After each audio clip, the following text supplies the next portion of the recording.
Salut à tous, ici Frédéric Morel. Bienvenue sur ma chaîne dédiée à la science et aux découvertes scientifiques. Si vous êtes passionné par l'exploration de notre univers et les avancées scientifiques, pensez à vous abonner. Aujourd'hui, on plonge dans un sujet fascinant qui repousse les limites de notre compréhension. Bonjour Allons-y. à tous et bienvenue sur ma chaîne.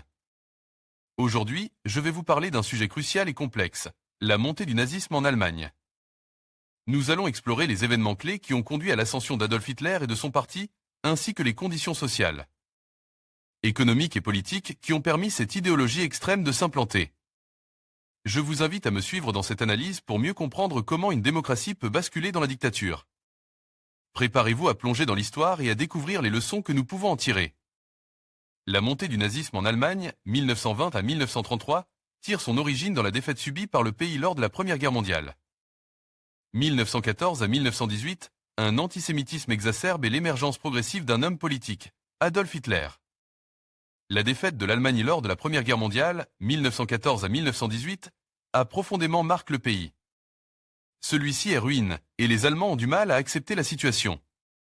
Dès l'après-guerre, l'antisémitisme se développait très fortement et va favoriser la montée du nazisme.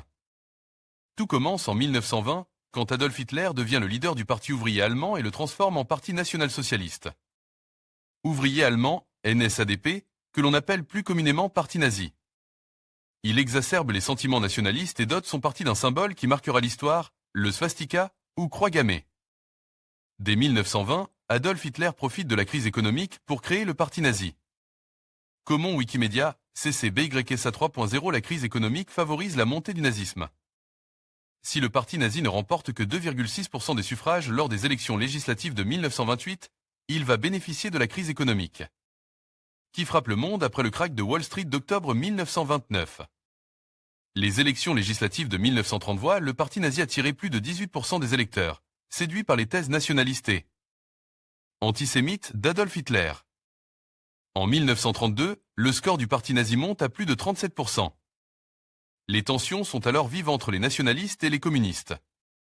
Inquiets, plusieurs acteurs importants du monde économique demandent au président Hindenburg de nommer Hitler chancelier pour contrer les communistes.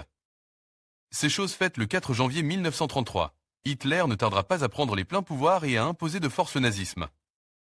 À savoir, l'un des piliers de la doctrine nazie était la supériorité de la race aryenne sur les autres races. C'est ce racisme exacerbe qui a conduit au massacre des Juifs européens, mais aussi des gitans et des handicaps qui ne devaient pas souiller la race pure. En conclusion, la montée du nazisme est un phénomène complexe qui a été façonné par une multitude de facteurs, allant des crises économiques aux tensions politiques, en passant par des idéologies extrêmes. L'ascension d'Adolf Hitler et du Parti national-socialiste a profondément marqué l'histoire, entraînant des conséquences tragiques pour l'Allemagne et le monde entier. Il est essentiel de se souvenir de cette période pour comprendre les dangers de l'extrémisme et de la haine et pour veiller à ce que de telles atrocités ne se reproduisent jamais. La vigilance et l'éducation sont nos meilleures armes contre l'oubli.